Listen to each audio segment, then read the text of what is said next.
Hey everyone, welcome to Thursday Talk, an event-based scenarios we're covering tonight. Tonight, the event is dun, dun, dun, After the Contagion. What are your plans now? Before we go much further, actually, I'll wait on the next slide here. Get us up here. So, tonight's topic. Before I go into saying hi to everybody, tonight's topic I found about a month ago. Going to a couple other channels, you go into YouTube and you just go into YouTube Basic and it gives you all these recommended ones.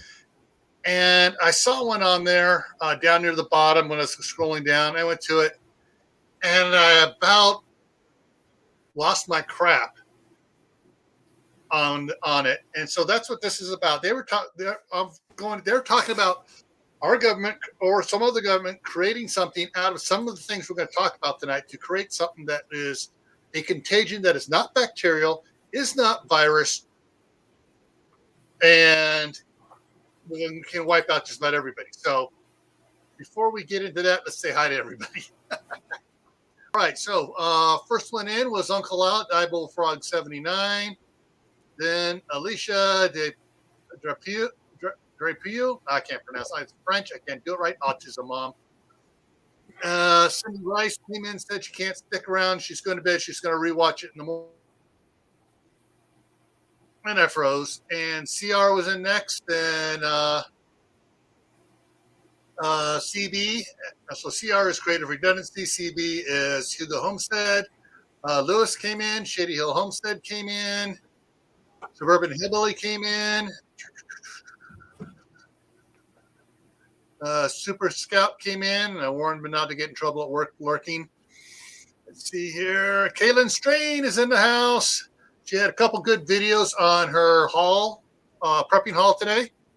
So one was non-food, one was food. Check them out. Yes, Kaylin, you can lurk at home. Jay is in the house.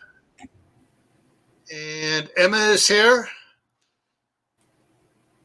And Ginger Ninja is here. Woo! And Ray's saying hi to people. Where to begin? Ed is here. And there we go. All right, we're caught up. Okay. So tonight I'm going to run a lot of information because YouTube will not allow me to show any other websites. And I have some information from several websites. So I got some of in there. The links are down in the description. Actually, let me make sure it's stuck. And on the other computer here, I'm going to make sure that the information stayed there. Open description. And yep, the links are in there. So the links are down just a little bit. There's 4 of them. And so, yeah. All right, let me take that. I'll get the chat back up there. All right. So let's get over into this. And let's get going on this one here. But wrong. Wait, no, it's the right way. Yeah, there it is. Warning. Some photos are graphic and not intended for viewing by those under 14 years of age. Only 2 of them. Without a parent present to give guidance. Ray, you got your parent with you? No, but I also want to just point out, if you got a weak stomach, guys, some of these videos. The next two, yeah, the next two are the second one is worse than the first one. So, but it gets the point across. All right. First of all, we're going to go over some ground rules here, and let's see. Make sure it's come on. What is it? It's acting up on me. There we go. Okay. First of all, there are various flesh-eating viruses, bacteria, enzymes, and funguses. All right, or fungi, or however you want to pronounce it. All right. The main one we'll be talking to after we go through some of these others is Orphaeocordyceps unilateralissus. It is real. It exists for the insect population, but it's something to keep in mind that this is real. It does exist. There are human flesh-eating funguses, mushrooms. Yes, there are mushrooms that'll eat you for eating mushrooms. Yes, there are some. There are flesh-eating mushrooms out there, and a human flesh-eating fungus that causes the zombie behavior has not been currently found or identified, no matter what a couple of YouTube fear porn channels say. So this is part of what the guys are saying, a flesh-eating fungus that causes zombie behavior, which goes back to the Orphiocordicceptus unilateralaris. Yeah. I'm still working on it. Yeah. All right. Next one here. How do you get flesh-eating funguses? One, surgical wounds. They can enter that way. Puncture wounds or other such type injuries. Burns, minor cuts, insect bites, and abrasions. So that's the way you can get your normal flesh-eating funguses. Funguses. Now, there are some other bacterials you don't have to have puncture wounds for. They, like some of the ones in the water, you hear about the people. Hey, Kathy! Kathy's in the house, North Star Prep Center. So there are some flesh-eating bacterial and viruses that you can get without having a cut. Like you hear about the kids swimming in some dirty water lake or sewer outfall, and they get a flesh-eating disease. All right, that's different than the fungus, and we're concentrating on the fungus because what these other channels are saying is being developed. So here's the first picture. Next picture is going to be a little bit worse, and I'll get right by it. So there's the second picture. A little bit. Oh. Yeah. Okay. We're right by that, and that just gives me the shivers. Okay, I don't know why this one's. This is not the way I had it set to function here. I don't know why that one did that. Let's get the other one's going. Okay. So flesh-eating fungal infection can follow natural disasters. After a natural disaster, and this is from one of the website articles in there. I just condensed it down because YouTube won't let me show the web page. So after natural disasters, doctors should be on the lookout for outbreaks of a rare but deadly flesh-eating fungal infection. Researchers at the Centers for Disease Control and Prevention reported, and this was back either 2001 or 2011, whenever the big, wrong way, the big tornado in Joplin, Missouri. So there were 13 cases of mucormycosis, skin infections that struck victims of the Joplin, Missouri tornado, whenever that big one was. This fungal infection caused by a group of molds found in soil and decaying matter such as fallen leaves, rotting wood. The fungus can attack various parts of the body, but skin infections occur when the fungus contaminates a wound. Yes, Kathy. I'm going to throw that up here. Yes, exactly. It wasn't flesh-eating, but it was life-threatening. Emma, I don't think it's in compost piles because compost piles generally are at a higher temperature than what it sustains. All right. So let's go to the next one here. This is a human flesh-eating mushroom. The spores from it can get on you and do it. So this is what one of the pictures I found of one of them looks like. It looks so cute and lovable, doesn't it? Yeah, it's definitely a magic mushroom, all right. Deadly fungus known as cordyceps. All right. The cordyceps work when its spores land on an insect, repeat, insect, not human, and take root in its muscles. The spores then control the insect, making it move to a location that is perfect for the fungi to reproduce. The fungus forces the insect to chomp down on a leaf and will then stay there until it dies. The parasite will feed off of the creature and grow for weeks so it can release more spores and infect more insects. Now, how do you think this would happen to people if they could, the last question there, last sentence, then now how do you think this would happen to you? Was what these other channels were saying. They're making it so it'll work on people. So it'll, the spores will get on us and okay. I'm sorry. That's science fantasy. So far. I'm curious. I'm curious. I'm 300 pounds. Okay. I want to know what leaf is going to hold my weight. That's all I want to know. Yeah. Well, all right. Here's what's so funny on this. I'm going to deviate here so everyone can keep up. In one of my favorite TV shows called Grimm, in an episode, the Bauerschwein, which are the pig-like characters, which have a century-long feud with the blue bod, which is the wolves, found out that the what's it called? The black satin death weaver mushroom from the Black Forest of Germany, that when you cook it, it puts off a toxin which is deadly only to the blue bod.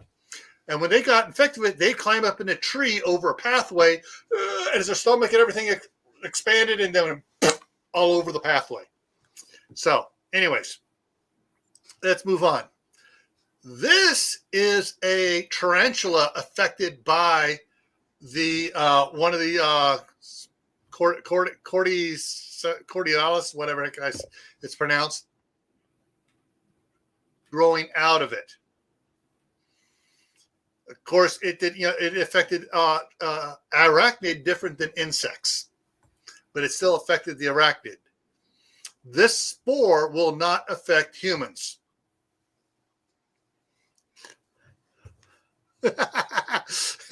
Yeah, Kathy, I'm trying to keep it somewhat light, but this is, this fantasy, I'll get into fantasy later, but some of these guys just ticked me off with this fantasy. Okay, and this one did again. Okay, deadly fungus known as cordyceps. This fungal parasite, if this fungal parasite could jump from insects to humans, it would most likely be an airborne infection. Places like cities, public transportation, and tunnels would be danger zones where you could potentially catch cordyceps fungus. All right, this part here is from one of the articles in the links down below. Luckily, we don't need to worry about this sort of thing happening to us. Cordyceps can't infect humans, as our bodies are better than insects at attacking pathogens. So you can rest easy knowing you won't turn into a zombie from these. And what do you mean about a zombie? Well, hey, so we get back to the okay, I can't pronounce this one. Orphicordatus septis unilateralis, whatever. Anyways, this is called the ant zombie fungus. All right, so this thing is very sinister. You don't have to go looking in science fiction. You just go to a tropical jungle or an area possibly like southern Florida. Find a leaf that's hanging almost exactly 25 centimeters, about 10 inches above the forest floor. If you look underneath it, in your luck, you might find an ant clinging to the bottom of its leaf. Its jaws lamp tightly on for dear life, but this ant is already dead. Its body belongs to the zombie ant fungus. All right, and this is what you would see. There we go. So this is what it looks like hanging underneath the web. You can see back here at its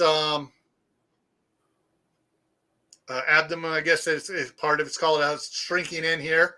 You see these little spores growing out of its legs and up and holding it on tighter. Besides what the mandibles are doing. And down at the bottom here, you see that where it's growing out of its head is a spore with a pod that's getting ready to go and spit out all the spores down below. Hey Q, how's it going? Hey Tammy, Rebel Canners. Did I miss anybody else popping in here?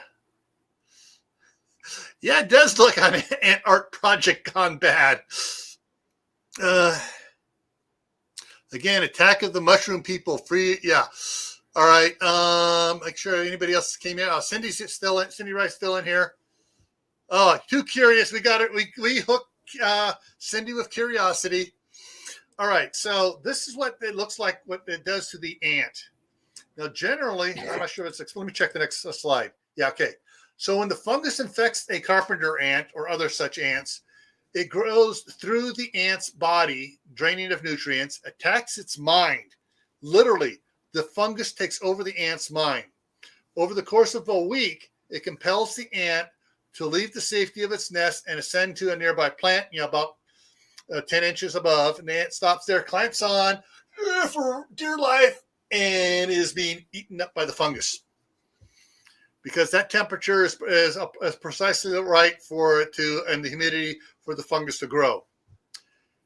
It forces the ant to permanently lock its mandibles around the leaf. Eventually, it sends a long stalk through the head, grows a bulb, capsule full of spores. Generally, it does this. It gets the ant to go over one of the main foraging pathways or foraging trails that the ants use. So when it goes, it sends all the spores down on the other ants, turning them into zombies.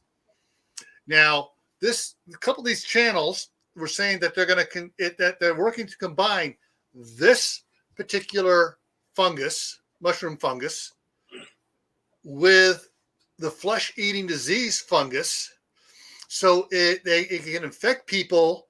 It'll eat through their skin and stuff, and it'll overpower our natural ability to fight off certain types of pathogens and stuff like this. And so basically it would wind up doing it. Now, for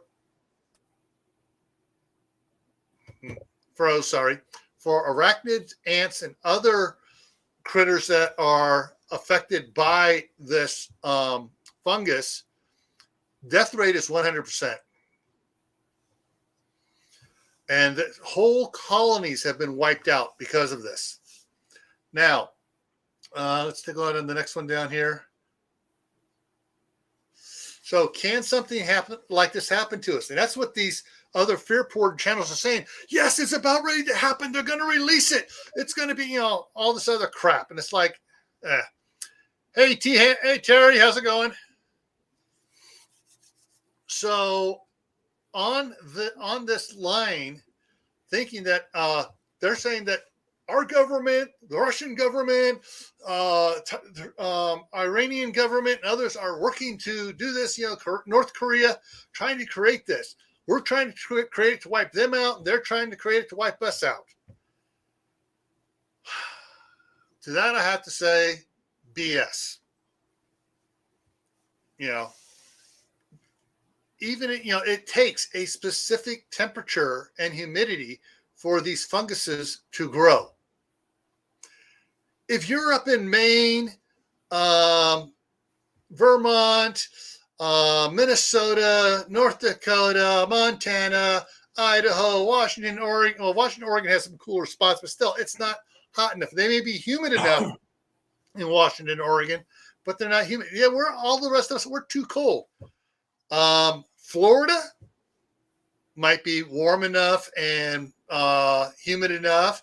Southern Alabama, southern Louisiana might be. Texas, too friggin' dry. New Mexico, Arizona, too friggin' dry. California, I'm not going to get into why it wouldn't even think of going to California. Now, one of these other channels also referenced a movie called The Andromeda Strain, that it's just going to blow in the breeze and go over and infect everybody, and people are going to get infected and climb trees and stuff and pop the virus out, and it's going to blow on the breeze and go over and kill everybody.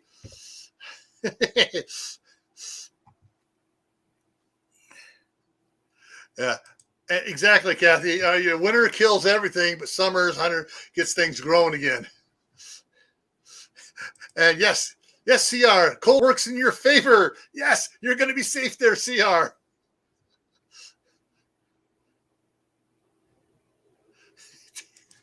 And Jay, if they put it in beer so it would spread, that's what he's worried about. All right. So let me see what I got here. So can something like this happen They better to not us be touching my beer and turn us into this? No. This what they're talking about, these fungus, ain't going to work. It ain't going to turn us into this. It's not going to start eating our flesh away as we walk around like a zombie, trying to climb trees or tall buildings to explode our guts everywhere and send the stuff out. Did Joe just come in?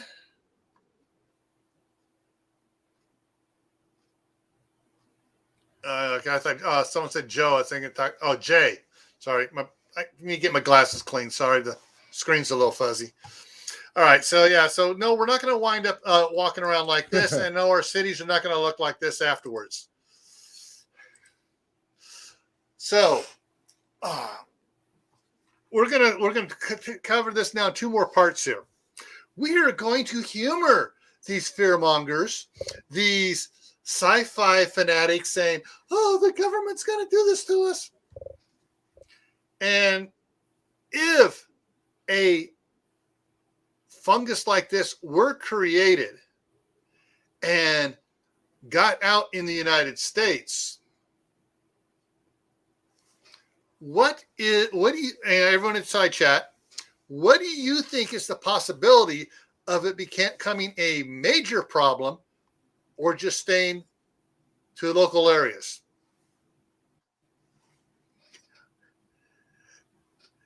Yeah. Al, rabies is a totally different thing. That is crap. What is it? Rabies is it bacterial or is it virus? I can't remember. Rabies is a viral virus. Okay, so rabies is a virus. It's a virus. Yeah. And so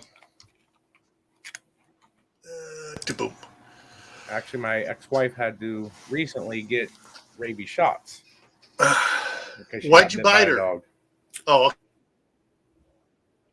I thought you bit her. Okay. I've bitten her in the past, but that wasn't fun. Yeah. All right. Kathy says it depends whether it's airborne or not. Exactly. Now, according to the epidemiology of these fungi, it's not really airborne. It's air projected and it falls down. Spores fall down. They don't travel very far. They don't travel on the breeze like dandelion seeds, traveling hundreds of yards or, even miles, a mile or two to do it. All right. Terry thinks it's going to be, would be local. So, Ray, I don't think it would. I don't think it would be, if it were to happen, I don't think it would be local. And here's my thought process on that. It's winter doesn't kill things. It puts things in a dormancy. Mm-hmm. Mushroom spores go dormant during the winter. That's why they come back up in springtime, with all the nice little moisture. And I think that animals can carry the spores from place to place. So I don't think it would be a huge outbreak.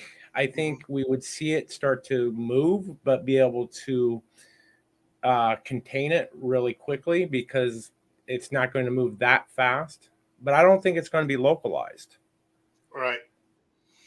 Okay. Now, Gina put in, when I put this link in Courtney's panel links for all the panel guests and stuff that usually come up on panels, she put out something about, actually, let me see if I can bring it up here so I can talk about it again real quick. Something going on in South America right now, which is along the Red Dragon strain, not Red Dragon, but other one here. Let me pull this up here, get in here to Fake Book. Contacts, Messenger, there we go. And it's trying to think and it's having a hard time loading. Stupid thing. Sometimes Messenger just, Fake Book Messenger just doesn't want to load for me. All right, let's see if I can force it. No, it's not even going to force it. I'll get so let it sit here. Maybe it'll load up here. But she was talking about another one called Um, N-U-V, N-U, some, I'm trying to remember how to spell it. N-U something, uh, oh, not quite spelled out COVID, but it was similar spelling on it. And it's down there, and it's been around for a while, and it's making a thriving comeback down there in South America. Of course, it's summertime down there right now, remember. Hey, Mary Beth. Hey, Autistic Prepper One. All right, so let's see. Is it going to show it to me now? No, let me refresh and just see what happens. What? So there are other viruses, but this is not a virus. This is a fungus, which means there is no vaccine for it. And the funguses that it's the spores that enter in. There we go. Aha! Oh, okay. It was fishes. Okay, thanks, Chris. Neo Cove is what it was. Hey, Joe. There's Joe, Garden State Gardener. So let's see if it comes up here now. There we go. All right, let me get in there. Spread back up. Okay, that's right. There were several things going on here. All right, that's right. Gina put in a thing, which a news thing that was from Congress, Senator Ron Johnson, about the red dragon 2 years later, and second opinions on other stuff. Anyways, that was a 4-hour video, but it was the NEO capital C little o capital V. It's spreading again, and this was an article from. I didn't put it in there, so I will try to put it in here. See if it'll take it. Okay, it looks like it's taking it. Is a mysterious virus spreading among bats in South Africa. Oh, sorry, South Africa, not South America. South Africa. So yeah, and it's going on, and it has traits from both MERS, Middle East respiratory syndrome, and COVID too. But the other driving news on this is that has found that the antibodies that target both those other two doesn't work on the neo COVID. So, yeah. And Nicolas talking about yellow rain. Yeah, they could. Yeah, it could be dispersed over a large area if they had planes and they were able to get it over here about being spotted out. Oh, Kathy, you're not? Oh, stoop. Dang it. Okay, hang on. I gotta fix this. Oh wow, I just noticed something. A lot of people have been dinged from being mods. Dang. So, all right, Kathy, you should be a mod now. Give it another 15 seconds and you can put stuff up. Let me check this here. Do I got any? Okay, Garden State Gardener is still a mod because he was recently. And Kaylin's still a mod. And wow, they took out most of my mods. Yeah. Stupid AI. Okay. Afterwards, I'll have to go back through and throw more mods back in here. Wait a minute. There's one I know I had as a mod before. There we go. And where's I don't see Ginger. Ginger wasn't. There's Ginger. Ginger's still a mod. Okay. Ginger stayed a mod. Okay. Hey, Star Salazar. How's it going? All right. So now I got some mods back in here. So with the fungal portion of it is different than the viruses going around right now, like Red Dragon and its cousins. And so let's see, is anything getting stopped here? Oh, Vitra's here. Hey, Vitra. And I got to take this back down to current comments. There we go. And make sure everything stayed. Yeah, Q. Let me add you to it. There are bots out and about. I know they hit Terry. That's Terry's in here. T Hand. What is it here? When was the last time you made a comment here so I can? Yeah, T Hand 141 Homestead. He had some of the bots, trying to put up those links to the other sites and stuff. So, anyways, yeah, they're out and about. So you may see one pop in here in a minute or so. The viruses act differently than the fungus do, and they act differently upon other life forms, whether it's insect, arachnid, human, other mammals. It acts differently. Yeah. Hey, Idaho Garden Girl. And so there are some things that are, there's no way we can say for a fact science cannot do this. We don't know the limits of science. But we do know that it's very difficult for science. Otherwise, you would have already heard about fungal weapons. Yeah, fungal weapons. You hear about virus weapons all the time. I mean, viruses are easy to change their DNA and rework. Fungus, that's a little bit more of a complicated organism. So it's going to be a whole lot harder. And, Mother Nature is going to really have to hate humans for her to put out a fungus that will turn us into zombies. Yeah. I mean, you really have to piss that woman off. Oh, I hit her and said, all right, hang on. Let me go back up. I thought I hit the one. Let me go back up here and fix that. Where did it go? Hang on. That's funny, actually. Unhide user, sorry. And because moderator is right next to hide, and my thing, and as the thing mock moves up, it moved a little bit and hit it. So there. Now. Hey, Mary Beth. Comment now. You should be able to make a comment. All right, and Kathy put a link out there for everybody. All righty. The Bullfrog mentions that they made a movie on pollen. Yeah, I remember that movie. It wasn't that long ago. Honestly, that was so far out there that it was more funny to me than it was a horror flick. Yeah. So with that, some of these channels are saying that, oh, this is what's going to happen. This is what is. They say this is what is happening, not going to happen. Yeah, I'm sorry, Q. I mean, like I said, I just it jumped and I clicked the button at the wrong time and it caught the wrong one. So, what some of these fear porn channels, and that's it. They're peddling fear.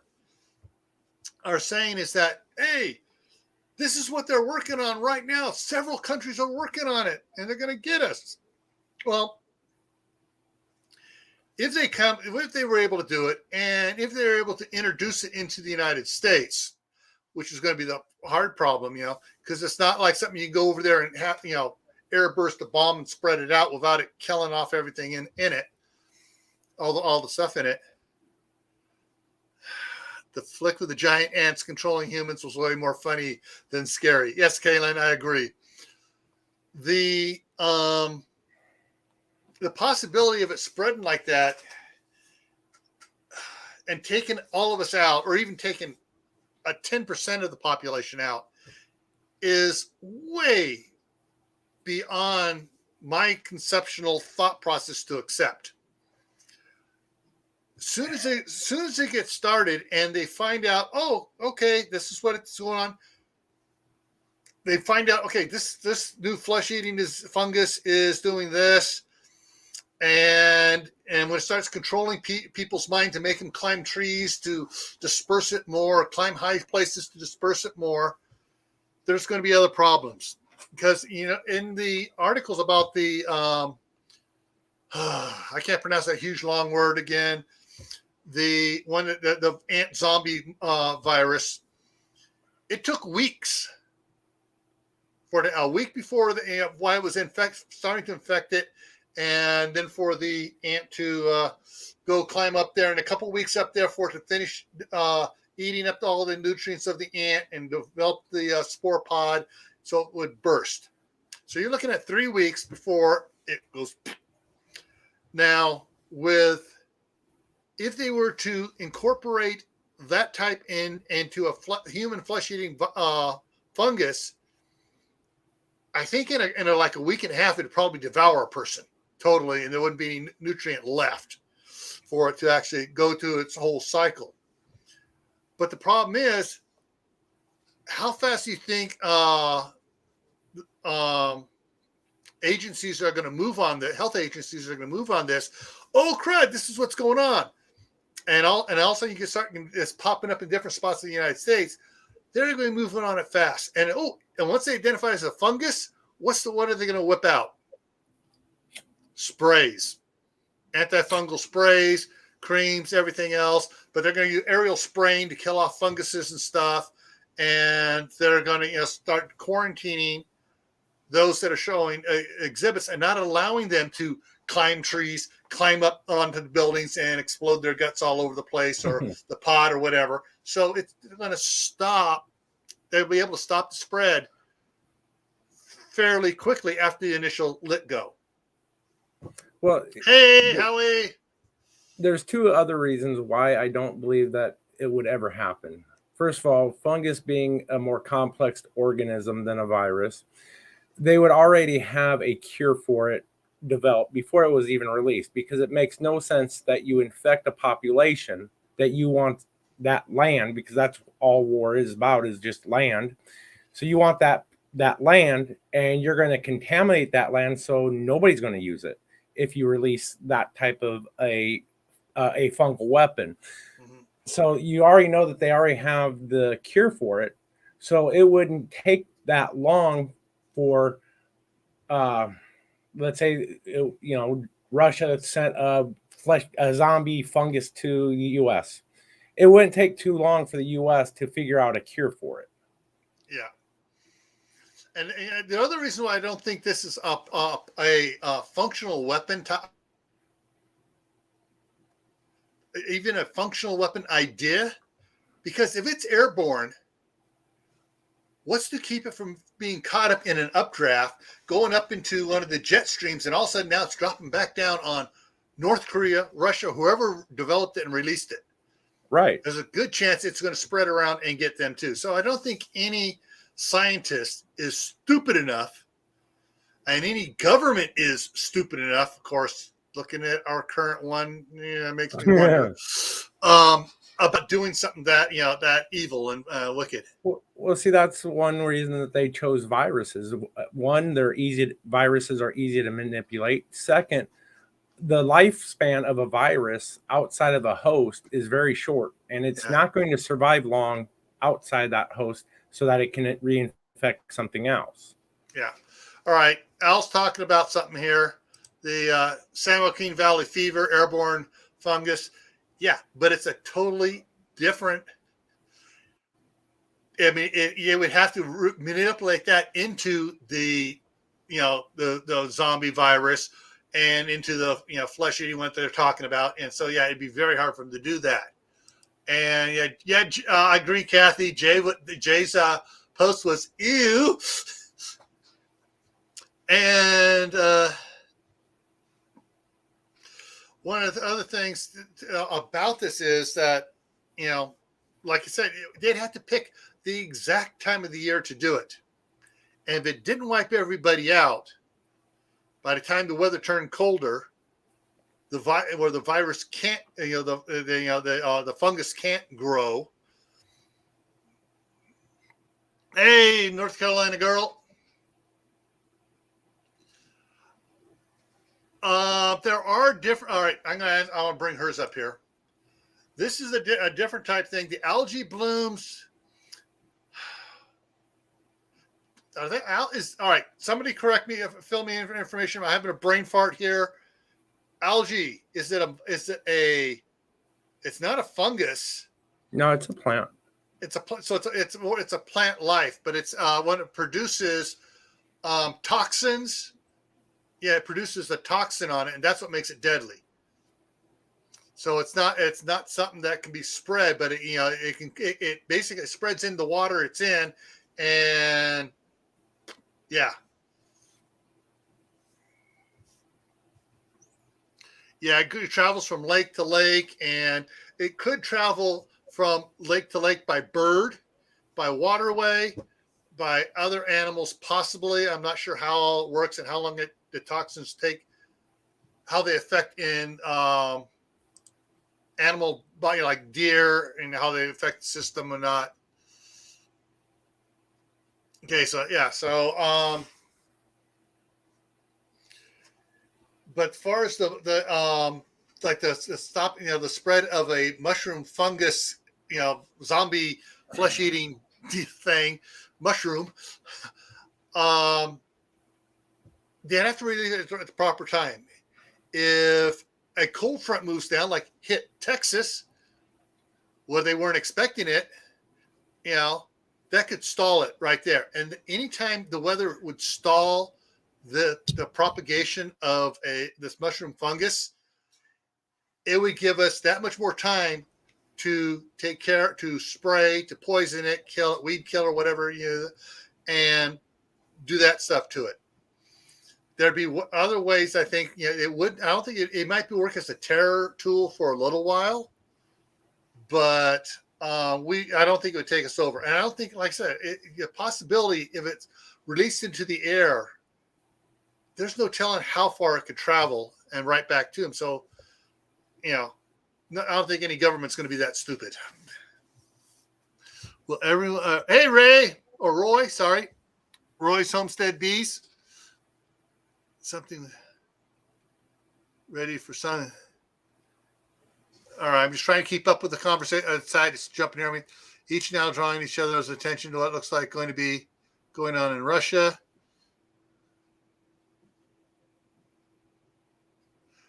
All right. Yeah, Kaylin says, animal going from one body to another one or hunt moves off. It could be on the body, and then they step into the other one to get another drink. Now it's to release it there. So that's how another way it can spread. The other one. Yeah. Yeah. Oh, good. Kathy. So, yeah, the thing is, once again, this is a virus which they are working frantically to create a real vaccine for. Yeah. And the thing is, so there's a lot of these viruses that have not jumped from bat population to human, or from bat to reptile, or reptile to human, or whatever. So there's some that do. Swine flu, bird flu. These are some of the ones that have made the jump from one species to another. And that's because viruses mutate often. Sometimes, you'll get on most general yearly flu several mutations in a year. Whereas the red dragon, the first year, had 15 mutations in the United States, not counting the several before it made it to the United States and other stuff like that.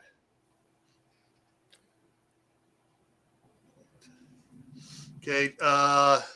Deb says antivirus. I just breathe toxins. Aerosol wind travels 10 miles. Red tides in Florida. So also antifungals. There's a lot of antifungals out there. But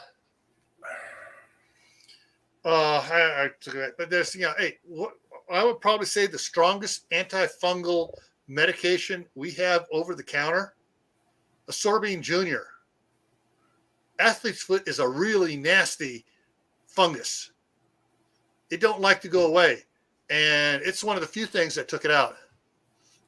All right, Kathy, thanks for stopping by and helping out. One of my biggest problems with antifungal and antivirus sprays and all that Yeah. is the fact that the human body is a learning machine. So the more we clean, I'm not saying don't be clean, Yeah. cleanliness is next to godliness, but understand that you have to get infected with certain things so that your body builds immunity, not only to those things, but things that are related to it. We are becoming such a germaphobe society that we are actually doing more harm to our own natural system than than what Mother Nature's putting out there right now. I Uh, know too many people that just are obsessive compulsive about cleaning and disinfecting, and I'm like, you're doing more harm than good. yeah. All right. I want to address. All right, Ken. Yes, Lotrimin is a great antifungal, and actually, I've found some stuff from dealing with all the Boy Scouts that and Sorbine Junior is a great antifungal. Sometimes they work. One will work on a fungus and the other one won't because funguses are different. And Cindy Absorbing Junior, how did I Absorbing? Did I accidentally use it? No, Absorbing Junior on it says anti-athlete foot fungals stuff on it. It says it kills fungus. So uh yeah. No, I'm not So sure. I know that's silver oxide will kill viruses in a heartbeat. and certain I'm bacterial. curious. Isn't it antibacterial too, Yeah, it's or antibacterial. fungus Yes, rather? there's a lot of what for the colloidal silver is antibacterial. The thing is, wait, I'll go back to your comment. Yeah, I agree with you that we need to be quote contaminated with certain things to develop our immune system. That's why boys have this innate desire to eat dirt as little boys, make mud pies and try mud pies. I mean, just about every boy I've talked to, if they're willing to admit it, has eaten dirt at some point in time in their life. And their mothers usually freak out when they see them doing it.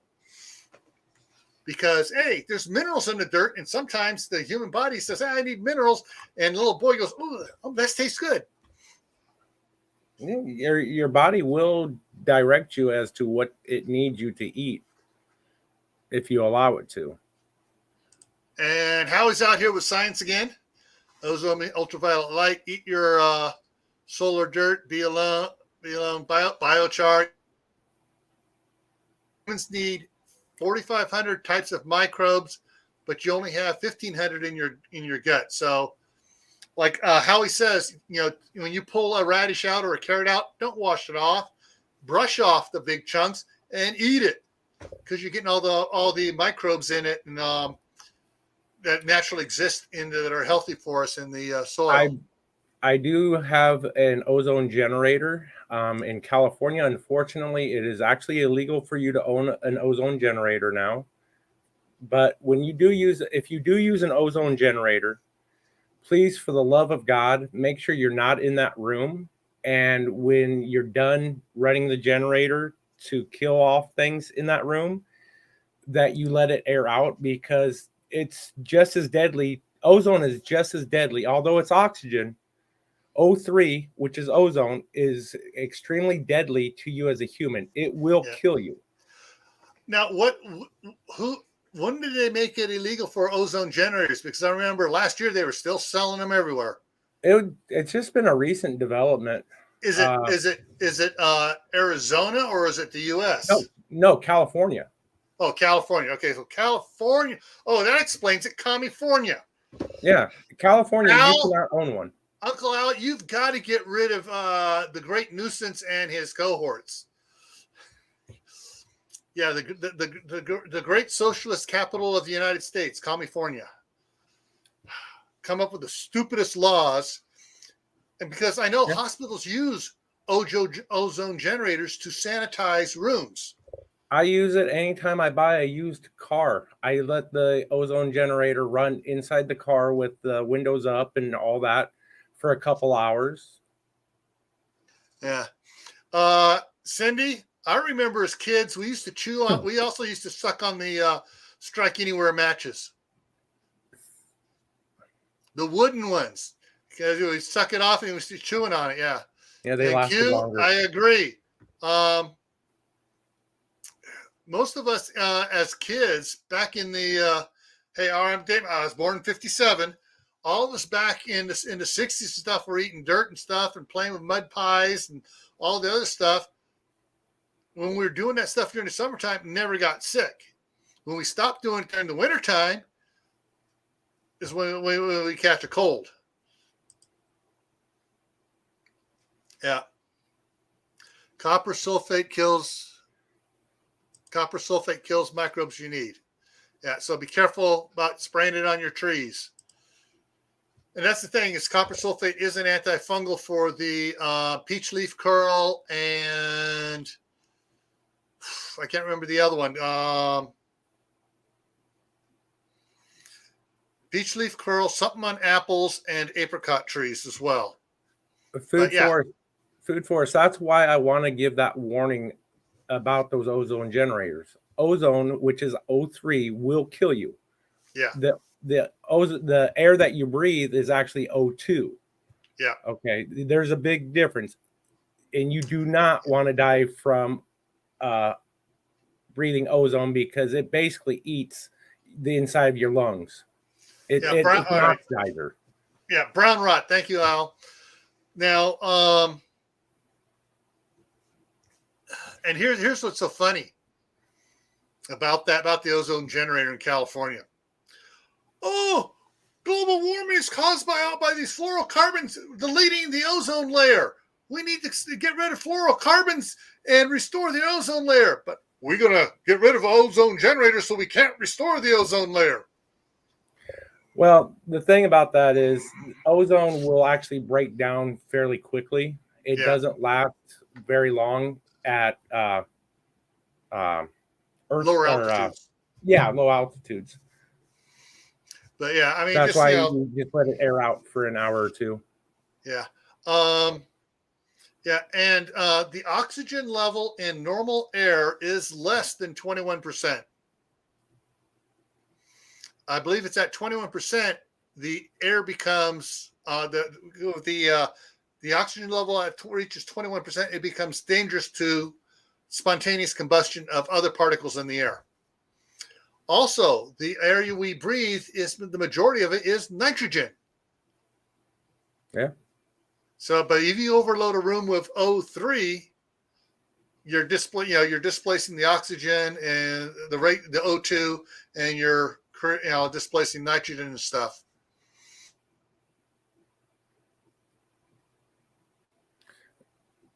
The way ozone works is it is an oxidizer, so it wants to it's attracted to everything and anything. Yeah.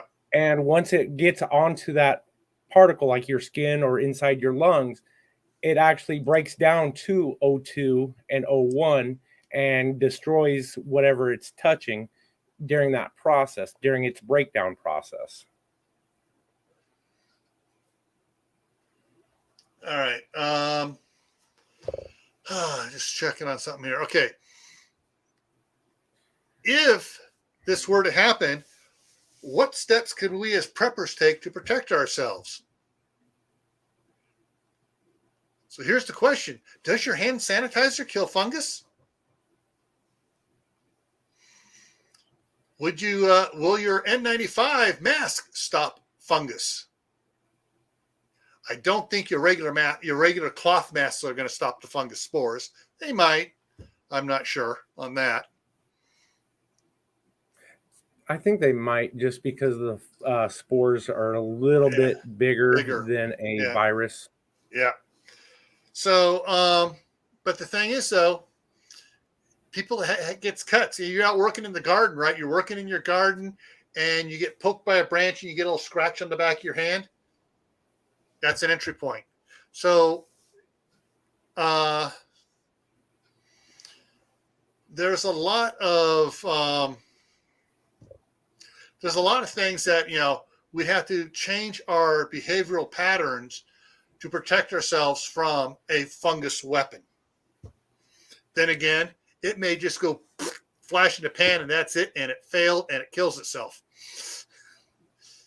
So anyways, so that's, I hope somebody got a little bit of humor with all my ranting about these stupid fear porn guys putting out this, that somebody is currently making a flesh-eating zombie mushroom fungus to take over the United States. Yeah, bleach kills fungus. Absolutely, Cindy. I know that. Bleach definitely kills fungus. So hey, I got my bleach kills about everything. Yeah, I got my bleach solution for getting rid of poison oak stuff. So I guess I'll just use the same solution to keep from getting it. Hey, Lori, Prairie Riders in the house, the Queen of the North. Oh, okay. So there is a couple channels, and I'm not going to dignify these channels by giving them out. They are fair porn channels, and they're saying that other countries such as Russia, North Korea, China, Iran, and several other countries are currently working on this, and they're getting close to releasing this on the United States. And there's the bot. There it is. Just about, we're about ready to end it. Who's going to kill it? Who's going to kill it? And infect the bot. Infect the Q bot. got it. Q got it. All right. Q killed the bot, I think. Let me make sure here. Come on. Get back down here. There we go. Who got it? Anybody get it? No, nobody got it yet. Okay. Since nobody got it, I'm going to boom. And there it is. It's gone. All right. So, I would have, but I'm just a guest panelist. So. Oh shoot, Dave used to stomp on those all the time when he had all his gear and was on live streams. All right. So, where are we here? Okay. So tomorrow night is my last Friday night on the homestead. I'm combining Friday night on the homestead and the Monday chat together and putting it over there. And so I'm just going to, tomorrow night will be my last Friday night on the homestead. From then on, it's just going to be the Monday Fireside chats. So tomorrow night is how big is enough for a garden? You know, how big does your garden need to be for you to, well, how big does it need to be for you to live totally off your garden?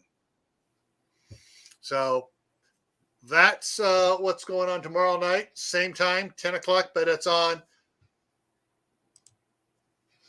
Camp Patton Family Compound, not Gray Man Prepping. So that's where that's at tomorrow night. Monday night, it's Valentine's Day on Monday. So for those that are still up and about, I'm doing a twist on it. So it's going to be Love Homesteading Style on Monday. Everybody remember that TV show, Love American Style? Well, it's going to be Love Homestead Style. Someone already took over our country. Yeah, Roy, that's they're still trying to finish taking over our country, the demon rats.